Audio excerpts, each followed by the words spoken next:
Hola, soy Francisco González Castilla en un nuevo vídeo del Derecho Mercantil sin clases. En esta ocasión, intentando concentrar los elementos esenciales de la lección séptima dedicada a la compraventa mercantil. El primer elemento esencial es delimitar cuándo estamos ante una compraventa civil y cuándo ante una compraventa mercantil, consecuencia de esa dualidad de regulación del proceso de codificación que de sobra conocéis. Ahí tenemos que acudir al artículo 325 y al artículo 326, que no son tan claros como deberían. Según el artículo 325, para que tengamos una compraventa mercantil, nos tenemos que encontrar con que el comprador compra un bien mueble, primer caso. Segundo, que lo compra con el ánimo de revenderlo, y que lo compra con el ánimo de revenderlo y lucrarse con la diferencia de precio. Por ello habréis visto en los manuales que se habla del doble elemento intencional, revender y revender con ánimo de lucro. Dos primeras matizaciones. Primera, como veis, está hablando de la típica compraventa mercantil especulativa, la compraventa del establecimiento mercantil, pensad en el siglo XIX, donde el comerciante compraba para revender y lucrarse con la diferencia. Está pensando en eso. Segundo, no hace referencia al elemento subjetivo. Si un comerciante compra algo para su consumo, esa compraventa es civil. Si uno de vosotros compra mi colección de manuales de Derecho Mercantil 2, que tienen su valor, firmadas por mí, oye, que una firma que en el futuro a lo mejor vale para algo, entonces si uno compra esos libros de Derecho Mercantil que yo le vendo y los compra para revenderlos y lucrarse con la diferencia, esa compraventa sería mercantil, aunque ni él ni yo fuéramos empresarios. Y aunque él no llegue a revender lo que compró, porque el artículo 325 hace descansar la calificación del contrato en el ánimo, en la intención de los contratantes, y no en que efectivamente luego se produzca o no la reventa de lo que se compró con ese propósito. El concepto ya es en sí un tanto complejo. El profesor Vicente Juliá, recuerdo que mencionaba que la seguridad que tiene el operador en este tipo de contratos, un poco de forma exagerada, es tanta como la que tenían los que se sometían a las ordalías de la Edad Media. Es decir, si mete usted el mano en el cazo hirviendo de aceite y no se quema, es que no es adúltero. Hombre, pues la verdad es que el precepto ha dado lugar a muchísima literatura y algunos casos conflictivos. Por ejemplo, ¿la compraventa de pienso para ganado es civil o es mercantil? Bueno, es civil porque yo compro el pienso y no lo revendo. Bueno, hay alguna sentencia que por razones probablemente de justicia material considera que claro, que como el pienso se compra y el cerdo se lo come y se transforma en jamón y es lo que usted revende, pues en el fondo la compraventa de pienso para ganado tendría que ser calificada como mercantil. Como veis, el 325 plantea algún problema. Y luego viene el 326 que se pretende aclarativo y que no llega a aclarar demasiado. El artículo 326 lo que pretende es excluir algunos supuestos de la mercantilidad. Se supone que si los está excluyendo es porque eran mercantiles y no dijera nada el 326. El artículo 326 excluye las compraventas de los agrícolas, de los agricultores, ganaderas, de los artesanos en cuanto a las mercancías que venden en sus talleres, cosa que siempre, como veis, llama un poco la atención porque es contradictoria con el 325. Porque si yo voy a comprar 25 botijos porque tengo una empresa de venta de cerámica para revenderlos, parece claramente que el proceso tendría que ser calificado como mercantil, de acuerdo con la tesis del 325. Sin embargo, se considera civil siempre y cuando sea hecha por el artesano en su taller. También elimina las compraventas de consumo, entendiendo que la reventa de lo que haga el que compró para consumo, de lo que le sobra, nunca será mercantil. Algo que no queda muy claro, porque habla de la reventa. ¿A qué compraventa se refiere? Vamos a ver. Si B le compra A para su consumo, esa compraventa es claramente civil, porque no cumple el 325. Independientemente de que posteriormente el consumidor revenda algo que le ha sobrado a un tercero. La compraventa original será siempre civil, luego el 326 no tendría que declarar nada. Claro, el 326 parece que se refiere a que la compra posterior que haga el consumidor, el que compró para su consumo a un tercero, nunca podrá ser calificada como mercantil. Cosa que es bastante curiosa, porque si el que le compró a su vez para revender, ¿por qué esa compraventa no tiene que ser calificada como mercantil? En definitiva, echarle un vistazo al 325 y al 326, que además de ser confusos en cierta manera en su contenido, dejan fuera algunos casos difíciles. ¿Los inmuebles se sujetan? Bueno, parece que no por el 325, que habla de bienes muebles. También es verdad que la antigua exposición de motivos del Código de 1885 mencionaba los inmuebles, que hoy en día la actividad especulativa con los inmuebles es evidentemente mucho más frecuente que lo fue en el pasado. Bueno, ¿qué pasa con los bienes de producción? Una fábrica que compra maquinaria para hacer zapatos o maquinaria para la molduración de aceituna, caso que se ve en una sentencia que tenéis disponible en el aula virtual.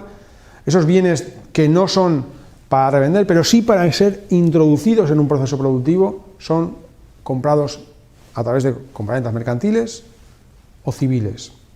Ahí hay una discusión doctrinal. Podríamos decir que la doctrina mayoritaria o la manualística mayoritaria entiende que son compraventas mercantiles. Los que mantienen una visión más estricta entienden que son compraventas civiles. Bien, el segundo elemento esencial es el contenido del contrato, las obligaciones de las partes. Aquí voy a ir relativamente rápido. Evidentemente las obligaciones del vendedor son la entrega y el saneamiento por evicción y vicios ocultos. No es algo que diga el Código de Comercio, es algo de la compraventa civil que conocéis de sobra. Aquí quizá habría que detenerse en qué se entrega, echarle un vistazo a esos artículos que distinguen cuando lo que se entrega en la compraventa mercantil es una cosa genérica, petróleo, trigo, o es una cosa específica. Y luego hay que preguntarse, como en el bolero, sobre estas obligaciones, que cómo, cuándo y dónde, ¿no? Cuándo se entrega, cómo se entrega, dónde se entrega, según el Código de Comercio. Bien, siempre tener en cuenta que esto es derecho dispositivo, habrá que estar a lo que hayan pactado las partes. ¿Cuándo se entrega? Artículo 337, 329. Si ojeáis esos preceptos, veréis que la presunción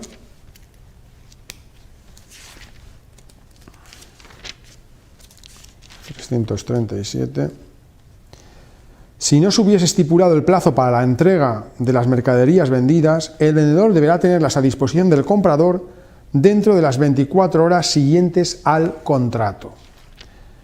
El 339 dice: puestas las mercaderías vendidas a disposición del comprador y dándose este por satisfecho, empezará para el comprador la obligación de pagar el precio.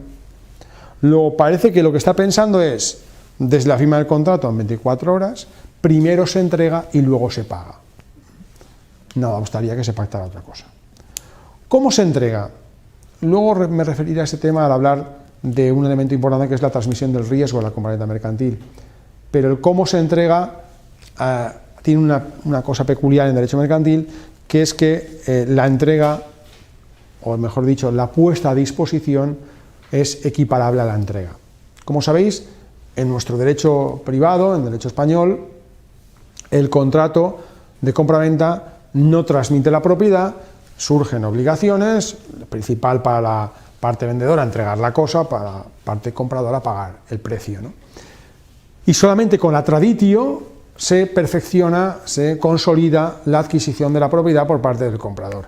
Bien, esto es así también en derecho mercantil, con la única matización que el Código de Comercio equipara, véanse los preceptos, equipara la entrega a la puesta a disposición. Esto de la puesta a disposición es sencillamente que te llama el almacenista y te dice: Paco, la mercancía, los ordenadores, los mandos a distancia que ibas a revender están puestos a tu disposición, pasa a recogerlos.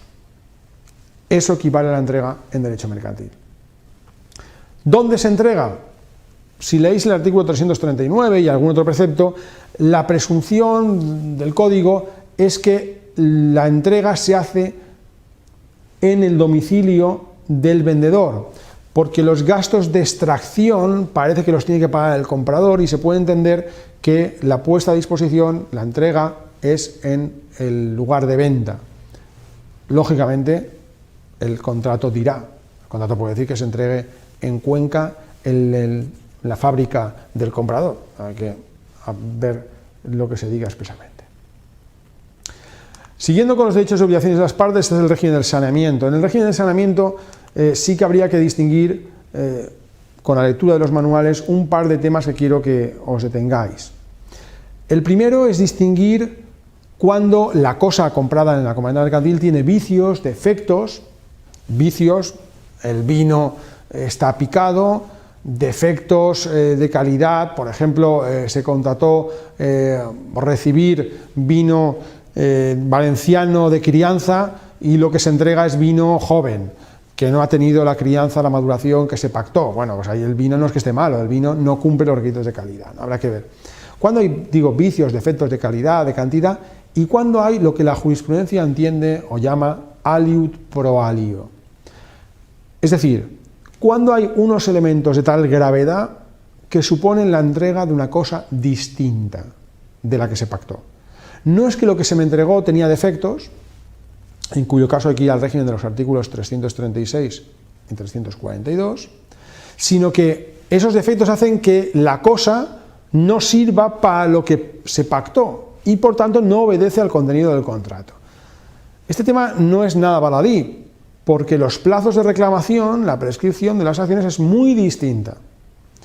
No es lo mismo que yo cree un IKEA en Valencia y contrate que me entregan unas cajas registradoras para la línea de cajas y que esas cajas registradoras tienen defectos de funcionamiento que me las tienen que reparar y tal, que las cajas registradoras no estén preparadas para atender el volumen de trabajo que se presume que va a haber en IKEA y que por tanto se estropeen continuamente. Pero no porque tengan un defecto in situ, sino porque es que no están previstas para ese volumen. Ahí habría una entrega de cosa distinta y por tanto las acciones por parte del comprador son muy distintas. El régimen de los artículos 336 y 342 veréis que establece una serie de garantías de plazos de reclamación muy breves. Cuando hay una entrega, si el defecto es visible, el comprador lo tiene que decir en el momento de la entrega. Si son mercancías enfardadas o embaladas hay un plazo. Bien, los plazos son muy cortos, pero en este régimen siempre tenéis que jugar con las normas de garantías que establece nuestro derecho en otras partes, ¿no? En materia de consumidores, los 2 años de garantía de los bienes de naturaleza duradera, las garantías que se hayan pactado.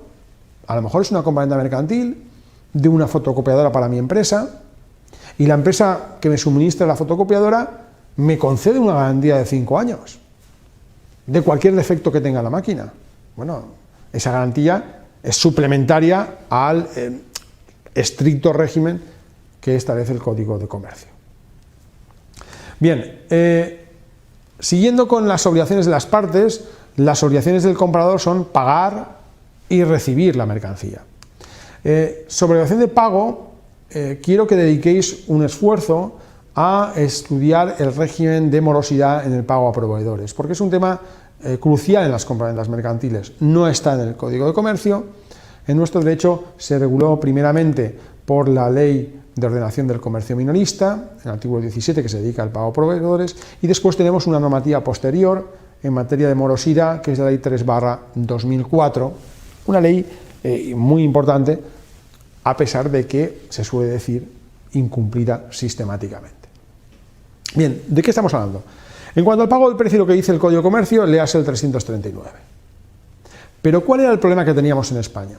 Bueno, el problema España y occidental es que en las compraventas mercantiles, donde el comerciante, aunque el 325 no determine elemento subjetivo, es lo habitual, en las que el comerciante compra para revender, originariamente el poder lo tenía el que vendía, fabricante o productor, pero hoy en día el poder lo tiene el que compra para revender, el distribuidor. Porque el distribuidor es el que tiene al consumidor. El gran distribuidor, el Corte Inglés, Carrefour, el gran distribuidor es el que tiene al consumidor. Y por tanto, en la actualidad, lo que sucedía es que este distribuidor se financiaba con cargo a los proveedores. ¿Cómo? Con retrasos en el pago, pagos a 90 días. Entonces resulta que el establecimiento X paga la leche que ha comprado muchos días después de que él ya la ha cobrado al cliente que se ha llevado el brick de leche. Y por tanto está financiándose a costa del proveedor al que difiere el pago a mucho plazo, ¿no? La Ley de Ordenación del Comercio Minorista impuso en el artículo 17 una serie de plazos, 30 días, 60 días, bueno, según el tipo de mercancía, si es perecedera, si no es perecedera. E impuso también una serie de garantías para el vendedor de cobro. Por ejemplo, si excedía unos determinados días el plazo en el que el distribuidor le iba a pagar, tenía que darle un pagaré, un título valor, de forma que ese vendedor pudiera negociar con su banco el cobro anticipado. Pero como era insuficiente, la Ley 3/2004 de morosidad, de medidas de lucha contra la morosidad, ha añadido una serie de reglas interesantes para proteger a estos fabricantes que venden a la gran superficie y que se veían con condiciones muy exigentes de retrasos en el pago, etcétera, etcétera. Como digo, dedicarle atención a este tema, porque creo que es un tema económicamente muy importante en nuestra sociedad. Solamente os digo, por ejemplo, que la ley de morosidad establece que las cláusulas entre empresarios que vayan en contra de la ley son cláusulas abusivas. Es el único supuesto en nuestro derecho donde algo sobre la abusividad no se aplica a consumidores, a recordar la lección anterior, sino que está previsto para contratos entre empresarios. También establece un tipo de mora automático en el caso de retrasos en los pagos, etcétera, etcétera. Echarle un vistazo, que es un tema interesante.